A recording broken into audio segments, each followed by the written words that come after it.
India TV YouTube channel को subscribe करें और बेल आइकन दबाएं।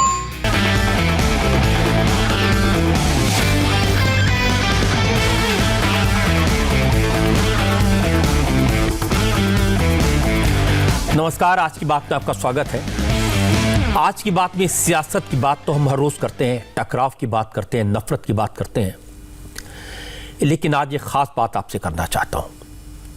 यह बात है एक ऐसे नासूर की जिसने हमारे समाज को भीतर तक चीर कर रख दिया है। यह बात है हमारी बेटियों पर होने वाले जुल्म की, उनके साथ होने वाली मारपीट की, उनसे मांगे जाने वाले दहेज की, जो हमारे समाज को दिन रात खाए जा रहा है, जिसकी वजह से बेटियों को रात को नींद नहीं आती, मां बाप चिंता में रहते हैं। और इस मुहिम की शुरुआत की एक ऐसी बेटी ने जिसने अपनी जान दे दी, लेकिन जान देकर समाज को जगा दिया। आज मैं आपसे बात करना चाहता हूं उस पिता के बारे में जिसके आंसुओं ने इस देश में मुसलमानों की जमीर को हिलाकर रख दिया।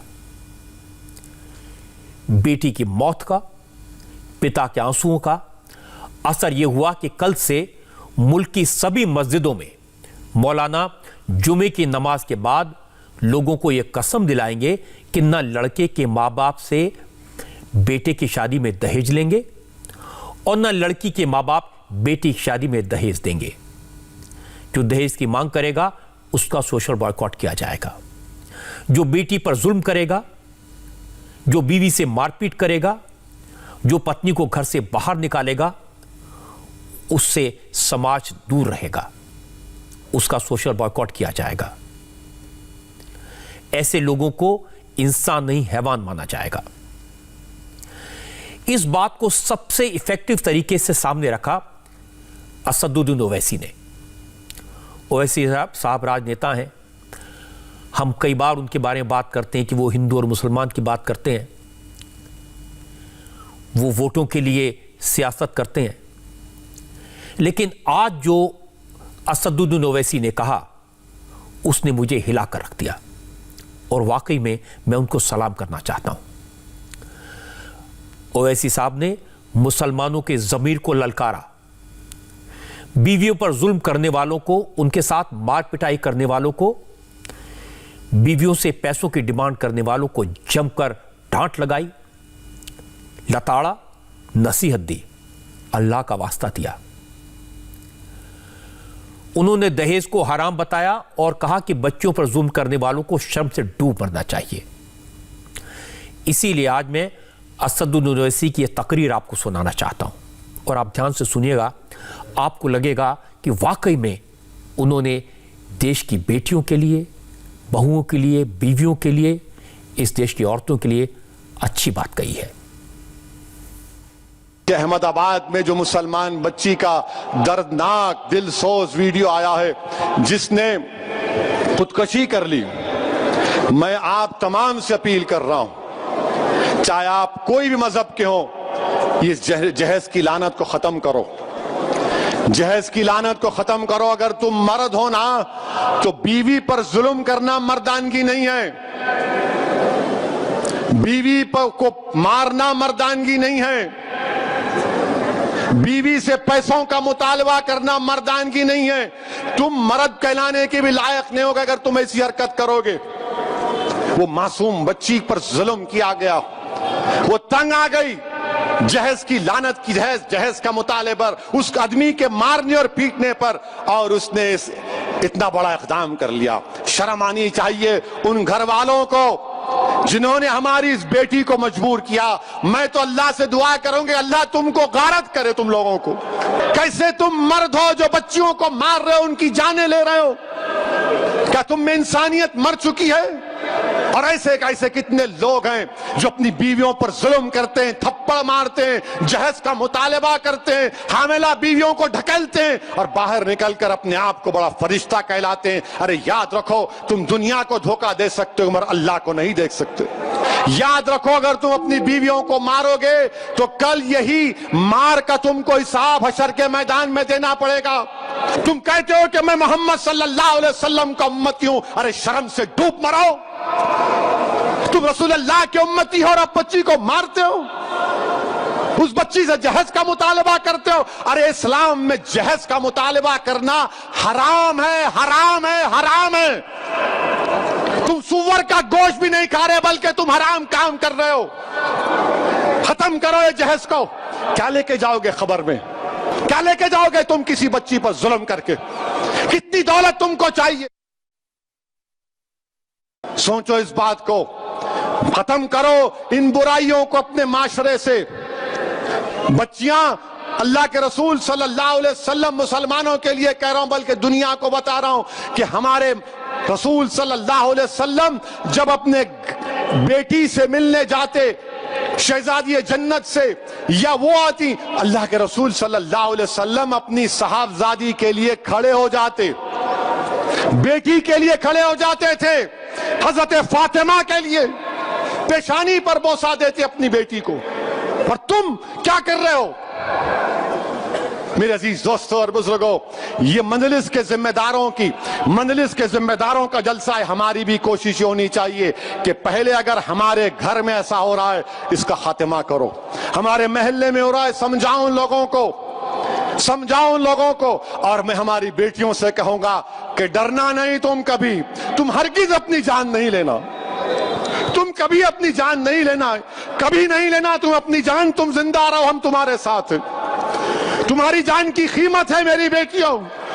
अगर तुम्हारा बाप तकलीफ में तो हम भी तकलीफ में, मगर कभी अपनी जान मत लो। छोड़ो, लात मारो उस गधे को, उस जालिम को जो तुमको मारता है, तुमसे जहज का मुतालबा करता है। तुम्हारी जिंदगी बहुत बड़ी है, लात मारो उसको, कानून को इस्तेमाल करो, मत गुजारो ऐसे जालिमों के साथ जिंदगी। क्या फायदा उस बाप पर, क्या बीत रही होगी जो वीडियो देखा होगा अपनी बच्ची की मौत का, जिंदा रहते हुए मर गया होगा अगर जिंदा है तो। मेरे अजीज दोस्तों और बुजुर्गों, इस बुराई का खात्मा हमको करना है, औरतों का साथ देना है। औरतों को हकीर मत समझो, औरतों का साथ दो, औरतों का साथ दो। इनको हमको माशरे में आगे बढ़ाना है। यकीनन जो हिजाब पहनते हैं कोई रोकता नहीं है, बुर्का हिजाब उनकी तरक्की की नहीं रोक सकता। अगर आपको अल्लाह ने बेटी दी तो बेटे से ज्यादा उसको काबिल बनाओ, बेटे से ज्यादा उसको इल्म दिलाओ। और याद रखो, मैं भी साहिब औलाद हूं, मगर जितनी मोहब्बत मैं अपनी बेटियों में देखता हूं, अल्लाह का बहुत बड़ा करम है, अल्लाह का बहुत बड़ा करम है मुझ पर। मेरे अजीज दोस्तों और बुजुर्गों, ये बात कहना जरूरी समझता था, इसीलिए आपके सामने रख रहा हूं। वाकई में ये बात बहुत ज़रूरी थी, और जितने मार्मिक तरीके से ओवैसी साहब ने ये बात कही उसने दिल को जीत लिया। ओवैसी ने बेटियों के पर जो जुल्म होता है उसके खिलाफ जो आवाज़ उठाई, जो बात कही, वो काबिल तारीफ है। ओवैसी ने इस्लाम का मतलब समझाया, बेटियों के लिए इस्लाम में कितनी इज्जत बख्शी गई है, बीवियों को कितने सम्मान की जगह दी गई है, ये बताया। ओवैसी ने समझाया कि जो मर्द अपनी पत्नी पर जुल्म करता है उससे तो जहन्नुम में भी जगह नहीं मिल सकती। ओवैसी की बात सही है कि आज हमारे समाज में बहु बेटियों का जीना मुश्किल है, चाहे वो हिंदू हो चाहे मुसलमान हो, कोई फर्क नहीं है, चाहे वो सिख हो चाहे ईसाई हो। जुल्म की इंतहा तो बहुत है, और सिर्फ दहेज का सवाल नहीं है। डोमेस्टिक वायलेंस, घरेलू हिंसा, बलात्कार, गैंगरेप, तमाम बुराइयां हर रोज हम देखते हैं हमारे समाज में है। फिगर्स की बात मैं आपको बताऊं, हर मिनट में एक महिला मारपीट का शिकार होती है। हमारे मुल्क में हर 16 मिनट में एक महिला बलात्कार का शिकार होती है। हर 1 घंटे में गैंगरेप होता है। ये तो वो केसेस हैं जो रिपोर्ट होते हैं, सोचिए कितने केस होंगे जो पता भी नहीं चलते। क्या ये शर्म की बात नहीं है?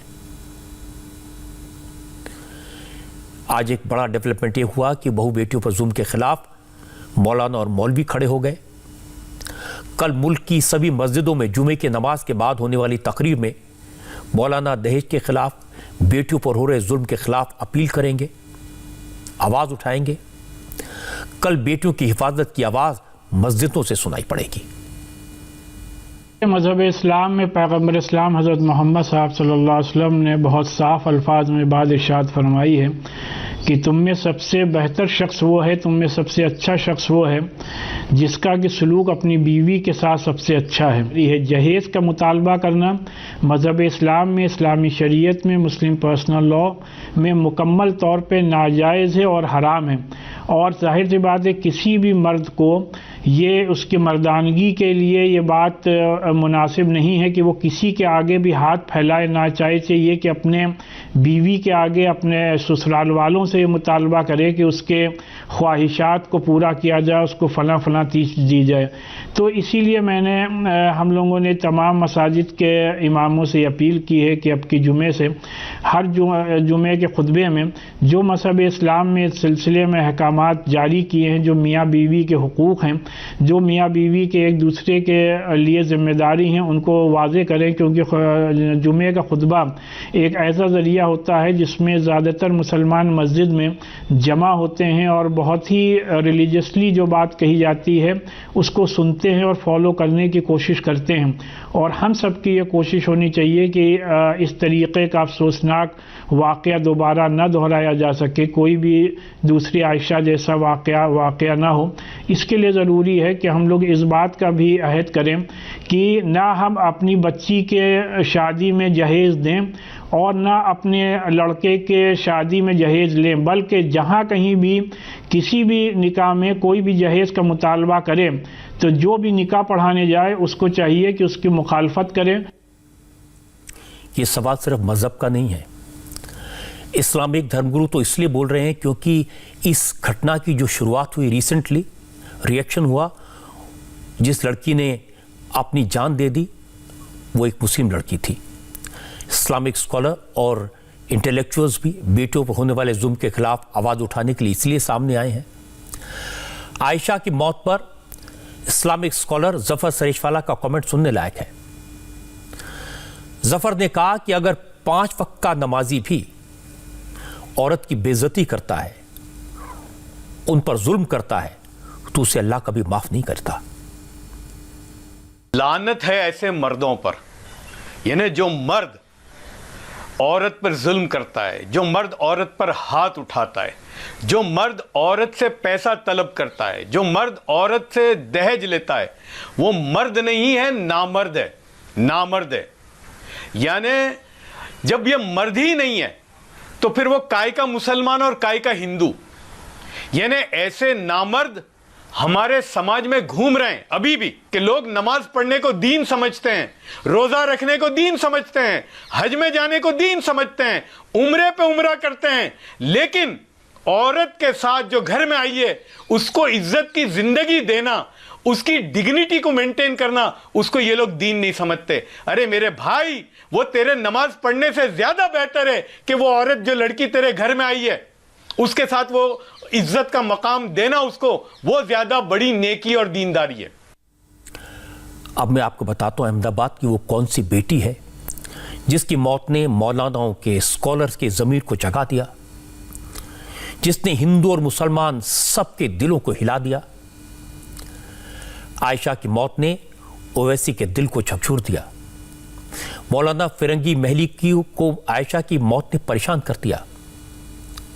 आयशा ने अपनी जान देकर सोते हुए समाज को जगा दिया, समाज को बता दिया कि बेटियां कितने दर्द में हैं, कितनी तकलीफ में हैं। आयशा ने सिर्फ मौत को गले नहीं लगाया, उसने जिंदगी को अलविदा कहने से पहले एक वीडियो बनाकर पूरे समाज को आईना दिखा दिया। उसने बता दिया दहेज का दानव आज भी हमारी बेटियों को किस कदर तकलीफ दे रहा है। आयशा का आखिरी वीडियो देखेंगे तो आपको इस बात का अंदाजा होगा कि दर्द कितना था। और उसके पिता के बारे में जब मैं सोचता हूं तो दिल बैठ जाता है। जिसकी बेटी उससे फोन पर कह रही हो कि बाबा अपना ख्याल रखना, मैं जा रही हूं, वो मजबूर बाप क्या करता, क्या कहता। बेटी को पुकारता रहा, समझाता रहा, बेटी मेरी बात सुनो, अभी आ रहा हूं, कुछ मत करना।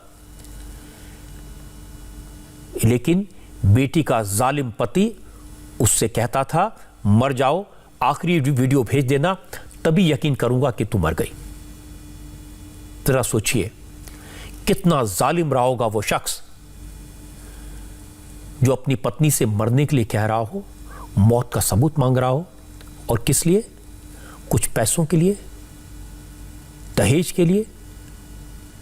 लड़की पैसे नहीं जुटा पाई, जिंदगी दे दी, जान दे दी। हेलो, अस्सलाम वालेकुम।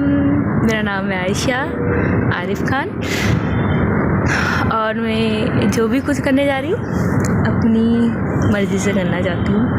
इस पर किसी का दौर या दबाव नहीं है। अब बस क्या कहें, ये समझ लीजिए खुदा की ज़िंदगी इतनी ही होती है और मुझे इतनी ही ज़िंदगी बहुत सुकून वाली मिली। और डियर डैड, यार कब तक लड़ेंगे अपनों से? गैस विड्रॉल कर दो। नहीं करना। ये आयशा लड़ाई के लिए नहीं बनी।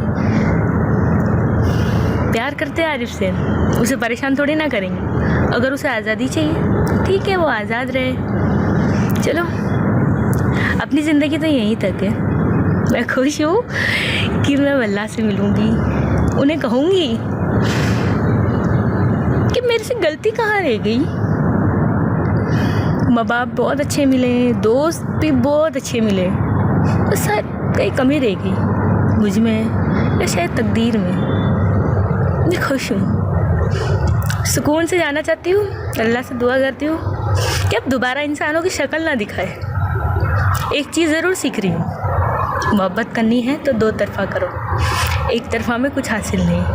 चलो, कुछ मोहब्बत तो निकाह के बाद भी अधूरी रहती है।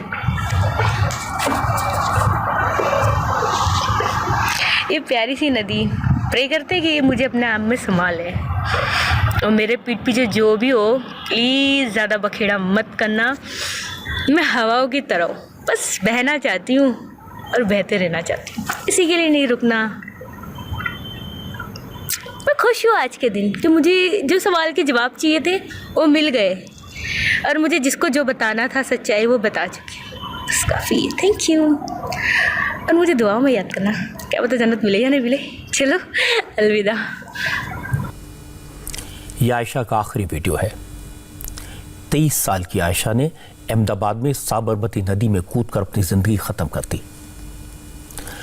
आज जब मैंने आयशा का आखिरी वीडियो देखा और फूट फूट कर रोते हुए उसके पिता की तस्वीरें देखी तो कलेजा फट गया।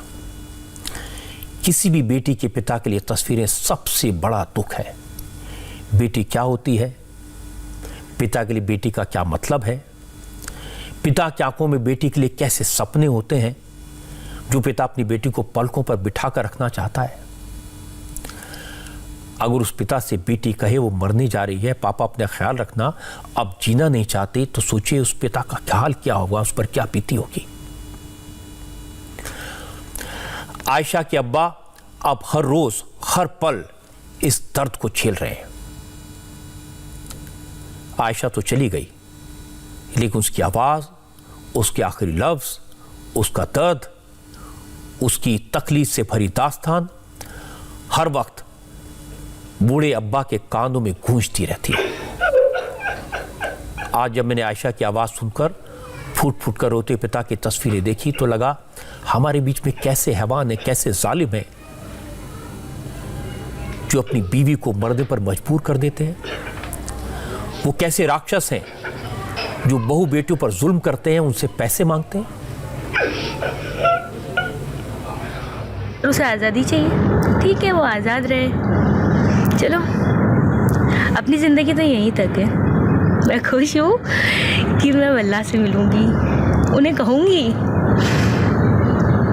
कि मेरे से गलती कहाँ रह गई। माँ बाप बहुत अच्छे मिले, दोस्त भी बहुत अच्छे मिले, बस कहीं कमी रह गई मुझ में या शायद तकदीर में।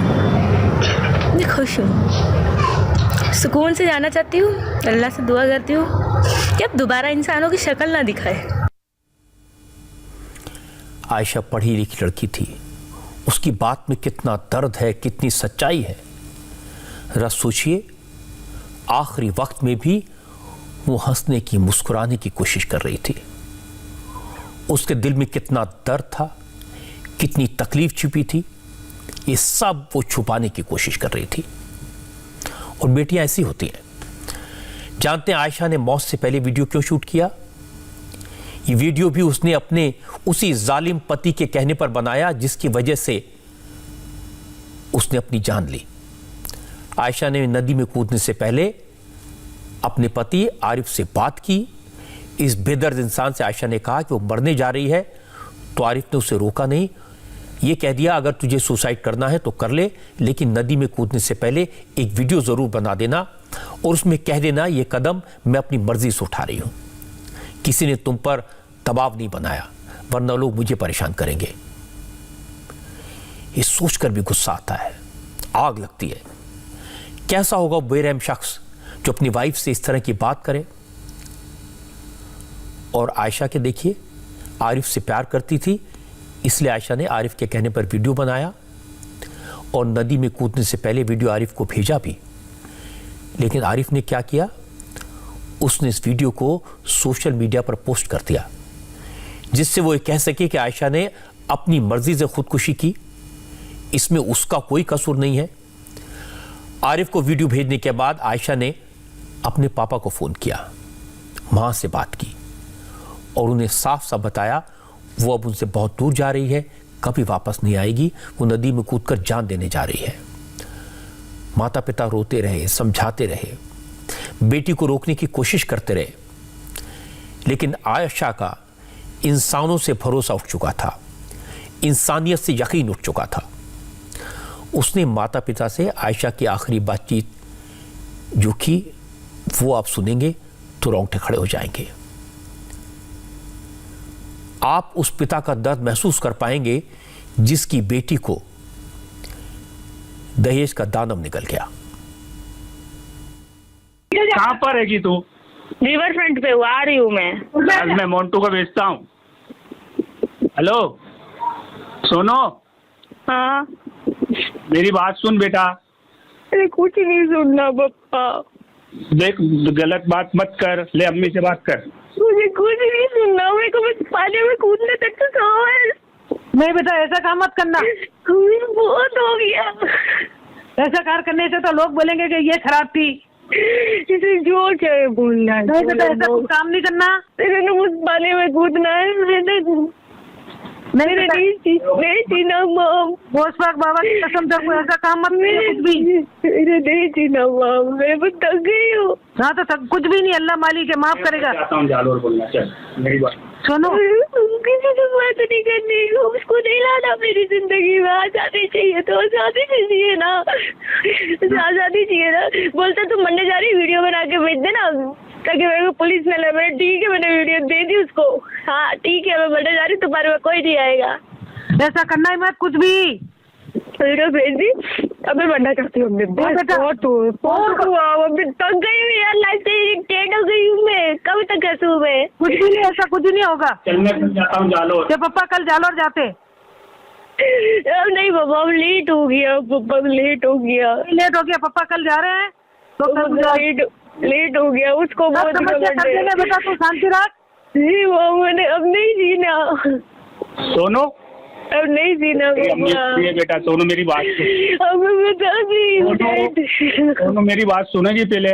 उसे नहीं लाना मेरी लाइफ में तो ठीक है ना, नहीं जीना मुझे। मैं जा रहा हूँ कल जालोर, मेरे को खाली मेरी मैया को जितना बुलाना है बुलाओ। की ले मेरी बात सुन ले बेटा, इतना तूने सुना ना मेरा?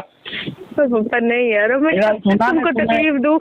कब तक तकलीफ दूं सबको? अम्मा आयशा रज़ियल्लाहु का मुबारक नाम है तेरा बेटा, उस नाम की लाज रख, उस नाम की लाज रख। मुबारक तकदीर लेके नहीं आई हूँ। नहीं आयशा रज़ियल्लाहु का मुबारक नाम है तेरे को। अम्मा आयशा रज़ियल्लाहु की कसम है तेरे को, तू घर आएगी। बच गई तो ले जाना, बच गई तो दफन कर देना। जाना। पापा कसम दिलाते रहे, रोकते रहे, लेकिन आयशा रुकी नहीं। आप अंदाजा लगाइए कि आयशा कितनी तकलीफ से गुजर रही होगी। और आयशा एक अकेली नहीं है, ऐसी प्रोग्रेसिव सोच वाली नए जमाने की लड़कियां। आयशा की बैकग्राउंड देखिए, एमए फाइनल ईयर की स्टूडेंट थी, उसने मजहबी तालीम ली थी, कानून जानती थी, उससे पता था उसके ससुराल वाले जो कर रहे हैं वो जुर्म है और उस जुर्म में उन्हें सजा हो सकती है। लेकिन वो एक अच्छी इंसान थी, किसी को तकलीफ नहीं देना चाहती थी। उसने अपनी हार मान ली। आयशा की बैकग्राउंड मैंने देखी। जुलाई 2018 में शादी हुई थी और शादी के तुरंत बाद दहेज की मांग शुरू हो गई। 1 साल बाद आयशा को ससुराल वालों ने वापस मायके भेज दिया। 5 लाख रुपए की मांग की। पिता ने बड़ी मुश्किल से 1.5 लाख रुपए जुटाए, 1.5 लाख दिए। तब आयशा को उसका पति 6 महीने के बाद वापस ले गया। लेकिन आयशा का दर्द, आयशा की तकलीफें, आयशा पर जुल्म कम नहीं हुआ। अगले ही महीने आयशा की तरफ से दहेज उत्पीड़न की शिकायत दर्ज कराई गई और फिर अहमदाबाद कोर्ट में डोमेस्टिक वायलेंस का केस भी दाखिल हुआ। अक्टूबर 2020 को आयशा फिर मायके आ गई। इस दौरान आयशा को यह पता लगा जिस शख्स से वो मोहब्बत करती थी, जिससे उसने निकाह किया, अब उसका अफेयर किसी और के साथ हो गया है। इसने आयशा को तोड़ दिया। उसने जिंदगी खत्म करने का फैसला किया। आरिफ को रिश्ते से आजादी दे दी।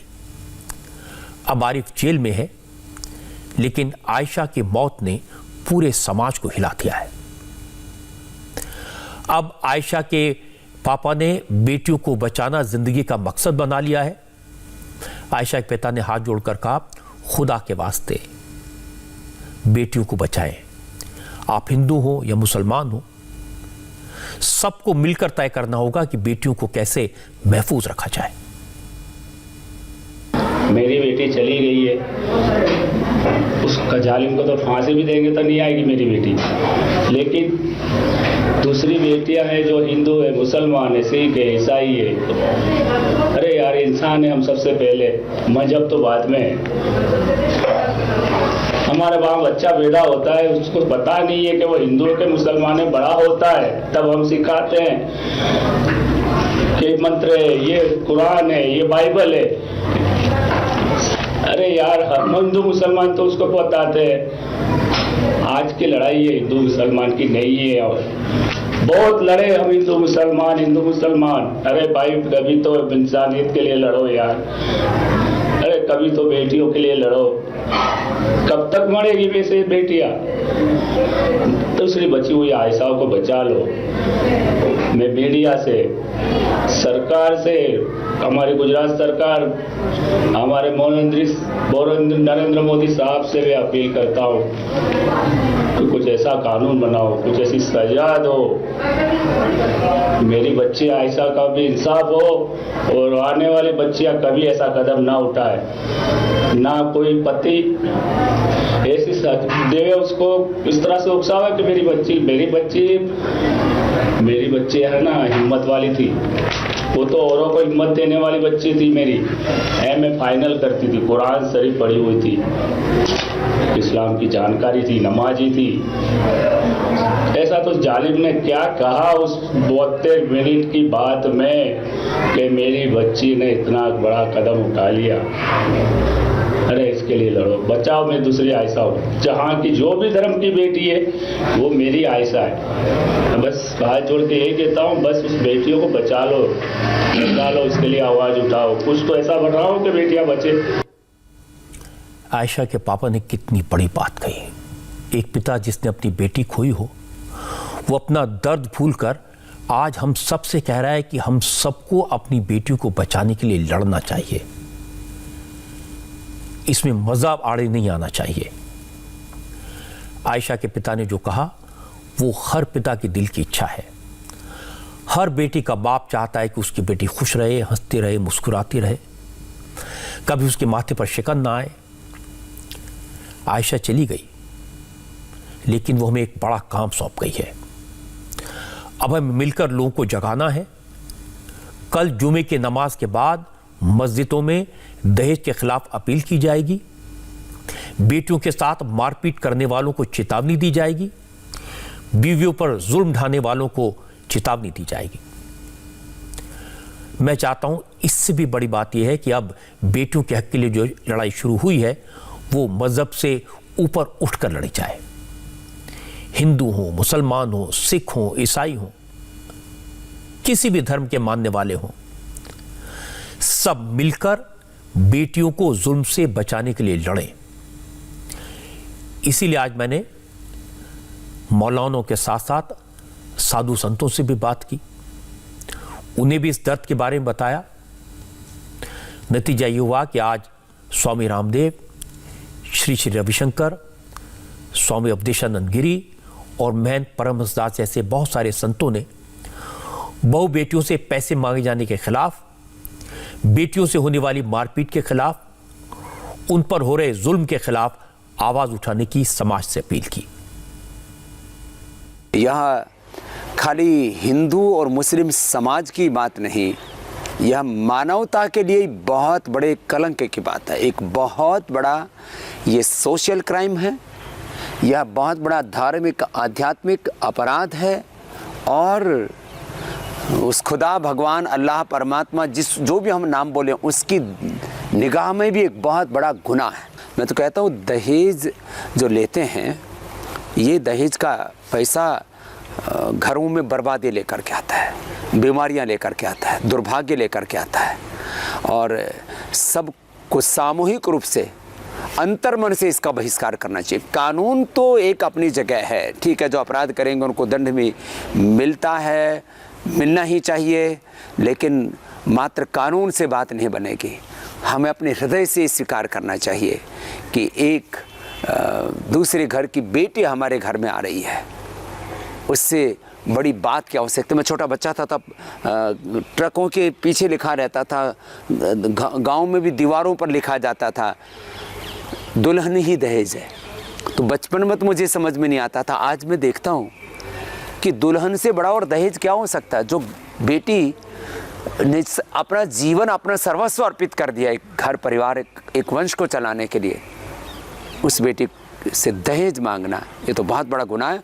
सार्वजनिक तौर पर ऐसा अभियान चलना चाहिए। हिंदू मुस्लिम समाज सबसे समान रूप से आह्वान करता हूँ कि आओ सब मिलकर के एक दहेज मुक्त भारत बनाएं। स्वामी रामदेव की पूरी दुनिया में करोड़ों फॉलोअर्स हैं, उनकी बात लोगों के दिलों में उतरती है।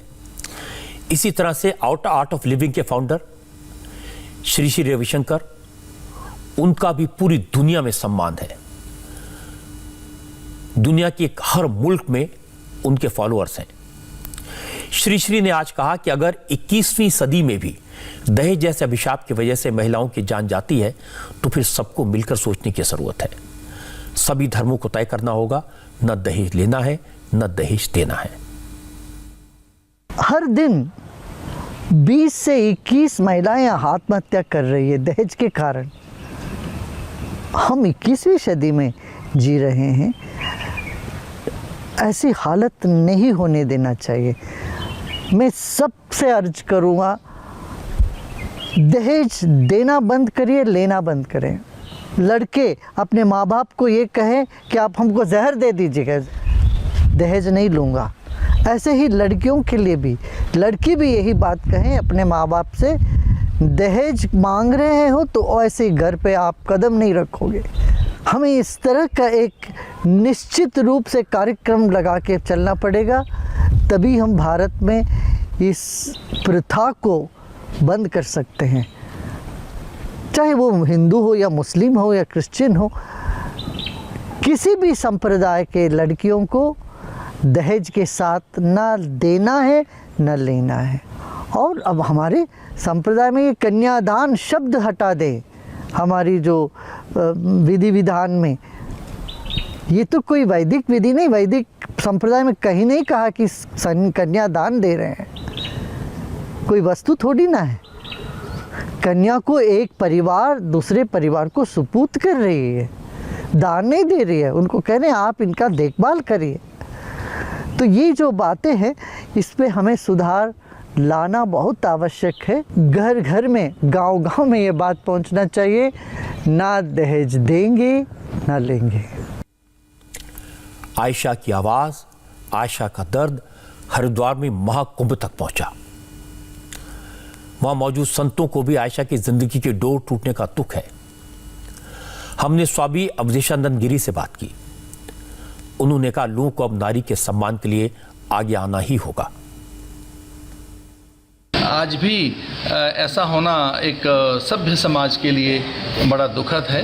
इस पर मैं खेद भी व्यक्त करता हूं कि हम सजग हों और भारतीय नारी के सम्मान के लिए आगे आएं और हम संकल्पित हों कि दहेज जैसी कुप्रवृत्ति के लिए और दुष्प्रवृत्तियों के लिए हमें प्रतिबद्ध होना चाहिए और उसका प्रतिकार करना चाहिए। बराबरी का जो एक साझेदार हो परिवार में, समाज में, उसको अधिकारों से वंचित नहीं करना चाहिए। अयोध्या के महंत परमहंस की बात सुनिए। उन्होंने कहा, अगर एक भी बेटी दहेज की वजह से आत्महत्या करती है तो इससे पूरा देश कलंकित होता है।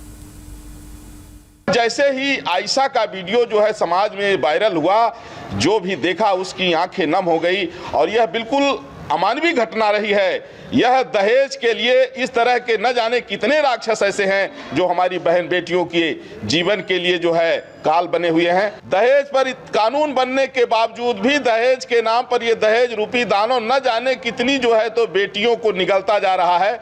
इसलिए सेंट्रल गवर्नमेंट और सभी स्टेट गवर्नमेंट से हमारा अनुरोध है कि पूर्ण रूप से दहेज पर प्रतिबंध लगना चाहिए।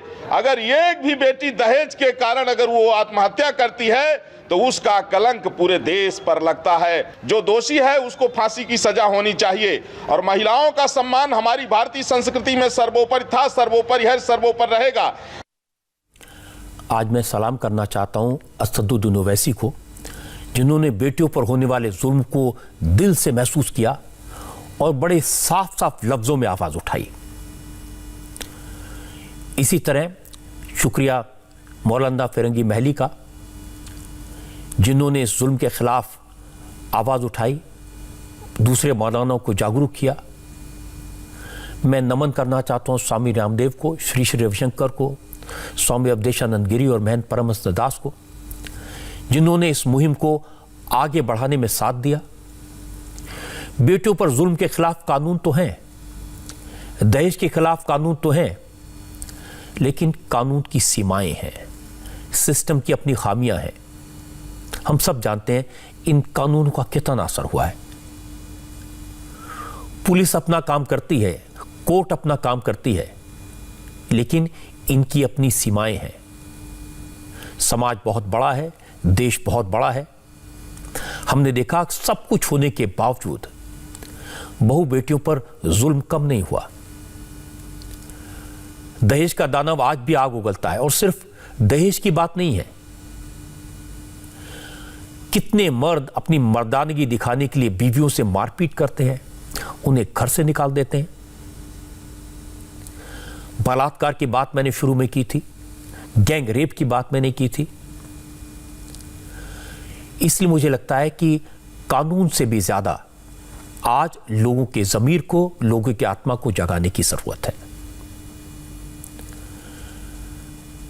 मंदिरों से, मस्जिदों से, गुरुद्वारों से, चर्चेस से यह आवाज उठाने की जरूरत है और यह काम कोई एक दिन में नहीं होगा। यह नासूर है जो समाज को खा रहा है, जो खोखला कर रहा है। किसी भी समाज को जगाने में, जुल्म के खिलाफ आवाज उठाने में, लोगों को लड़ने के लिए तैयार करने में वक्त लगता है। मेरी आप लोगों से हाथ जोड़कर अपील है कि बेटियों को जुल्म से बचाने के लिए, जालिमों से बचाने के लिए इस अभियान में हमारा साथ दें। सबसे जरूरी बात यह है कि हमारे समाज में इस तरह के जालिमों के लिए कोई जगह नहीं होनी चाहिए। जब समाज इस तरह के दानवों का, इस तरह के राक्षसों का बहिष्कार करेगा, उन्हें आइडेंटिफाई करेगा, अपने से दूर रखेगा, तब शायद ऐसे लोगों को अकल आएगी। तो आइए हम सब मिलकर इस जुल्म के खिलाफ आवाज उठाएं। सामाजिक बुराइयों की बात हमने की है, अब थोड़ी सियासत की बात कर लेते हैं। और सियासत में भी बुराई तो कम नहीं है। एक ऐसी बुराई है जो बंगाल में दिखाई दे रही है। बंगाल में अब वोटों के लिए धमकियों का, नफरत भरी जहरीली बातों का इस्तेमाल शुरू हो गया है। पश्चिम बंगाल की सियासत की बात करते हैं। यहाँ कांटे की लड़ाई है। बीजेपी, तृणमूल कांग्रेस और लेफ्ट फ्रंट, सब पार्टियों के बड़े बड़े नेता इस वक्त अपने उम्मीदवारों के नाम तय करने में बिजी हैं और जिन्हें चुनाव लड़ना है वो किसी तरह वोट के जुगाड़ के लिए हर तरह के फॉर्मूले ढूंढ रहे हैं। वोट के लिए धमकी देना है तो धमकी दे रहे हैं, लालच देना है तो लालच दे रहे हैं, और नफरत फैलानी हो तो वो भी बखूबी कर रहे हैं। आज इसके कई सबूत सामने आए। बीजेपी ने तृणमूल कांग्रेस के एमएलए हामिदुल रहमान के बयान को लेकर इलेक्शन कमीशन से शिकायत की और सबूत के तौर पर बयान की जो कॉपी सौंपी उसमें हामिदुल रहमान कैंपेन के दौरान लोगों को धमका रहे हैं, साफ साफ कह रहे हैं कि जो उनको वोट नहीं देगा उसे इलेक्शन के बाद देख लेंगे। ঘাপলাবাদী দল রয়েছে, মিথ্যাবাদীর দল রয়েছে। বিজেপি তো প্রথম সারি মিথ্যা রয়েছে। এই জোট সিপিএম কংগ্রেস জোট, এদেরকে ভোট দেওয়া মানে বিজেপির সুযোগ করে দেওয়া, এরা হচ্ছে বিজেপির দালাল। তাই আপনাদের মূল্যবান ভোট নষ্ট না করে প্রত্যেকটা বাড়িতে দিদির উন্নয়নের ছোঁয়া লেগেছে। আমাদের দেশি কথায় বলে, আমাদের পূর্বপুরুষরা গ্রামগঞ্জে বলছিল, যাদের লবণ খায় তার কিন্তু বেইমানি করতে নেই, নিমক হারামি করতে নেই। যারা যারা দিদির হাত লেগেছে, ছোঁয়া লেগেছে, দিদি টিএমসি দেখে নাই, সিপিএম কংগ্রেস বিজেপি দেখে নাই, সবারই বাড়িতে ছোঁয়া লেগেছে দিদির। যারা বেইমানি করবে, ইলেকশনের পরে তাদের সঙ্গে দেখা হবে। বেইমানদের সঙ্গে খেলা হবে আমাদের, বেইমানদের সঙ্গে খেলা হবে আমাদের। हैरानी की बात है कि मंच से उतरने के बाद हामिदुल रहमान से जब ये पूछा गया उन्होंने ये क्यों कहा कि जो उन्हें वोट नहीं देगा तो बाद में देख लेंगे, तो जवाब में उन्होंने फिर वही बात दोहरा दी। जरा भालो मानुष भालोभावे लेबे, अच्छे लोग भाषण को अच्छे तरीके से लेंगे और बुरे लोग इसे बुरे तरीके से लेंगे। हम वोट के बाद देखेंगे। इतने विकास के बाद भी अगर कोई धोखा देता है तो ये उनके लिए एक खेल होगा। जरा जीत बताए संगे तो देखा हो भाई। चुनाव में लोगों को धमकाने का, भड़काने का, डराने का काम सिर्फ तृणमूल कांग्रेस के नेता नहीं कर रहे। फुरफुरा शरीफ के पीरजादा अब्बास सिद्दीकी का एक वीडियो सामने आया। इस वीडियो में पीरजादा अब्बास सिद्दीकी मुसलमानों को एकजुट होने को कह रहे हैं और साफ साफ कह रहे हैं कि काफिर पार्टियों को वोट न दें। ছেলেমেয়েরা আসো তুমি আমি সবাই মিলে আমার নেতা ঝান্ডাকে উঁচু করে ধরি। আর যারা কাফেরদের দাবিদারি করছে, কাফের নেতাদের দাবিদারি করছে, কি হোক বা টিএমসি, হোক বা সিপিএম, হোক বা কংগ্রেস, হোক বা বিজেপি, এই দুনিয়ার রাজনীতি কাফেরদের নেতৃত্ব যারা চালাচ্ছে, এদের ঝান্ডাকে তোলার জন্য এদের মিটিং এ জমায়েত হচ্ছে, এদের সঙ্গে তাল মিলিয়ে চিৎকার দিচ্ছে, এদের জন্য দিয়াল লিখছে, এদের ঝান্ডা নিয়ে এগিয়ে যাচ্ছে। যুবকেরা, আপনারা, তরুণেরা, আমার নবীকে যারা নেতা বলে মানবে এইগুলো করতে পারবেন না, কারণ একটা লোকই দুটো নেতা হতে পারে না, একটা লোক দু জায়গায় নেতৃত্ব মানতে পারে না। এই যুবকেরা इस बार पश्चिम बंगाल के चुनाव में वोटों के पोलराइजेशन की जबरदस्त कोशिश हो रही है। सब कहते हैं हम सबको साथ लेकर चलना चाहते हैं, लेकिन बड़ी साफ बात है बीजेपी हिंदू वोटर्स को अपने पक्ष में रखना चाहती है। ममता बनर्जी की कोशिश है कि मुस्लिम वोटर्स तो उनके साथ बने रहें, लेकिन हिंदू वोटर्स भी बीजेपी के करीब न जाएं। ममता बनर्जी 11 मार्च को शिवरात्रि के दिन नंदीग्राम से पर्चा दाखिल करेंगी और अंदाजा यह है कि उसी दिन नंदीग्राम से ही ममता के खिलाफ उनके साथी रह चुके शुभेंदु अधिकारी बीजेपी की तरफ से नॉमिनेशन फाइल करेंगे। महाराष्ट्र में मुख्यमंत्री उद्धव ठाकरे हर रोज नई मुश्किल में पड़ जाते हैं। वो अपनी शिवसेना की हिंदुत्व की पहचान छोड़ना नहीं चाहते, लेकिन जिन पार्टियों की मदद से वो मुख्यमंत्री बने हुए हैं वो पार्टियां उद्धव को सेक्युलरिज्म का पाठ रोज पढ़ाती हैं। उद्धव ठाकरे ने असेंबली में बीजेपी को जवाब देने के चक्कर में कह दिया कि जब बाबरी मस्जिद का विध्वंस हुआ था उस समय बीजेपी के लोग वहां से भाग गए थे, लेकिन शिवसेना के लोग डटे रहे थे। उद्धव ने कहा, तब शिवसेना के संस्थापक बालासाहेब ठाकरे ने कहा था अगर इस घटना में शिवसैनिक शामिल हैं तो उन्हें इस पर गर्व है। अब उद्धव ने बीजेपी को जवाब दे दिया, लेकिन उन्हें सपोर्ट करने वाली पार्टियां नाराज हो गई। महाराष्ट्र में समाजवादी पार्टी के अध्यक्ष अबू आजमी ने कहा उद्धव भूल गए कि वो सिर्फ शिवसेना के नेता नहीं हैं, वो राज्य के मुख्यमंत्री हैं। अबू आजमी ने कहा कि कांग्रेस और एनसीपी के मुस्लिम नेताओं को उद्धव ठाकरे का विरोध करना चाहिए, कैबिनेट में शामिल मुस्लिम मंत्रियों को इस्तीफा दे देना चाहिए। जब सुप्रीम कोर्ट ने कह दिया क्रिमिनल एक्टिविटी है और एक मुख्यमंत्री क्रिमिनल एक्टिविटी को एक्सेप्ट करे तो मैं समझता हूँ ये अफसोसजनक बात है। इस तरह की बातें नहीं करना चाहिए। और भूल गए ये कि अब ये शिवसेना के अध्यक्ष ही नहीं है बल्कि यहाँ के मुख्यमंत्री हैं और वो दूसरी पार्टियों के सपोर्ट से अकेले नहीं है। मैं पवार साहब से कहता हूँ, कांग्रेस और एनसीपी के तमाम लीडरों से कहता हूँ कि ये सरकार कॉमन मिनिमम प्रोग्राम पे बनी थी और ये सरकार उससे हट करके मंदिर मस्जिद की बात ला रही है। तो अब आपको ये सोचना है कि आगे क्या करना है। कोई सेकुलर सरकार का ये रोल हो ही नहीं सकता जो अभी हो रहा है। इसलिए इसमें मंत्री बनना मतलब मैं समझता हूँ कि बिल्कुल माइनॉरिटीज़ के लोगों को तो बिल्कुल शोभा देता नहीं। जो मुस्लिम मिनिस्टर्स हैं उनको थोड़ी तो शर्म करना चाहिए। इस सरकार से कम अपना मंत्री पद का इस्तीफा दे देना चाहिए, ये मेरी मांग है। ये बात तो किसी से छुपी नहीं है कि एनसीपी, कांग्रेस और शिवसेना की विचारधारा का कोई मेल नहीं है। ये अलायंस सिर्फ बीजेपी को सत्ता से दूर रखने के लिए किया गया है। इसलिए मुद्दा वीर सावरकर का हो, औरंगाबाद का नाम बदलने का हो या फिर अयोध्या का, इस तरह के डिफरेंसेस दिखते रहेंगे और हमको हैरान करते रहेंगे। अब अगली खबर की बात करते हैं। अनुराग कश्यप और तापसी पन्नू के घर और दफ्तर पर जो इनकम टैक्स की रेड हुई उसमें कई चौंकाने वाले खुलासे हुए हैं। इनकम टैक्स डिपार्टमेंट का दावा है कि इस रेड में 350 करोड़ की टैक्स चोरी का पता चला है। तापसी पन्नू के पास 5 करोड़ रुपए कैश की रिसीप्ट मिली है। तापसी को 5 करोड़ की कैश पेमेंट क्यों हुई, इसकी जांच की जा रही है। इनकम टैक्स डिपार्टमेंट की रेड की यह कार्रवाई कल से शुरू हुई थी और अभी भी जारी है। इस दौरान तापसी पन्नू, फैंटम फिल्म समेत 2 leading production houses, 2 talent management companies के 28 ठिकानों पर छापेमारी हुई है। मुंबई, पुणे, दिल्ली और हैदराबाद में जांच चल रही है। करीब 2 दिन की जांच के बाद आज इनकम टैक्स ने छापेमारी को लेकर अब तक की जानकारी सामने लाई। आईटी डिपार्टमेंट के मुताबिक प्रोडक्शन हाउस की फिल्मों के एक्चुअल बॉक्स ऑफिस कलेक्शन और डिक्लेयर्ड इनकम, इन दोनों के बीच में काफी अंतर है। इसमें करीब 300 करोड़ रुपए का डिफरेंस पाया गया। इसके अलावा प्रोडक्शन हाउस के शेयर्स की कीमतों में मैनिपुलेशन और अंडर वैल्यूएशन के सबूत भी मिले हैं। करीब 350 करोड़ रुपए की टैक्स की चोरी की आशंका है और इसकी जांच की जा रही है। प्रोडक्शन हाउस के प्रोड्यूसर डायरेक्टर के खर्चों को भी बढ़ा चढ़ाकर दिखाया गया है। इसमें भी करीब 20 करोड़ रुपए की टैक्स की चोरी का शक है।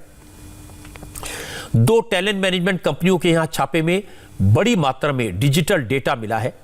7 बैंक लॉकर्स का पता चला है और इनकी इंक्वायरी अभी चल रही है।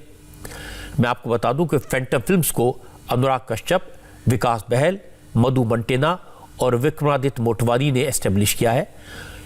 ये प्रोडक्शन हाउस अब बंद हो चुका है। कल महाराष्ट्र सरकार के कई मंत्री और बहुत सारे लोग ये दावा कर रहे थे कि अनुराग कश्यप और तापसी पन्नू, उनके खिलाफ एक्शन इसलिए हुआ क्योंकि वो मोदी सरकार के खिलाफ बोल रहे थे, इसलिए उनके खिलाफ रेड हुई उन्हें डराने के लिए। लेकिन इनकम टैक्स डिपार्टमेंट ने बताया है कि ये जांच तो बहुत पहले से शुरू हो चुकी थी, बयान तो बाद में आए हैं और जो खुलासे हुए और जो बातें सामने आई वो और भी चौंकाने वाली है। नमस्ते, मैं हूं मीनाक्षी जोशी। वीडियो और खबरों से अपडेट रहने के लिए India TV YouTube channel subscribe करें, बेल आइकन दबाना ना भूलें। जुड़े रहें इंडिया टीवी के साथ।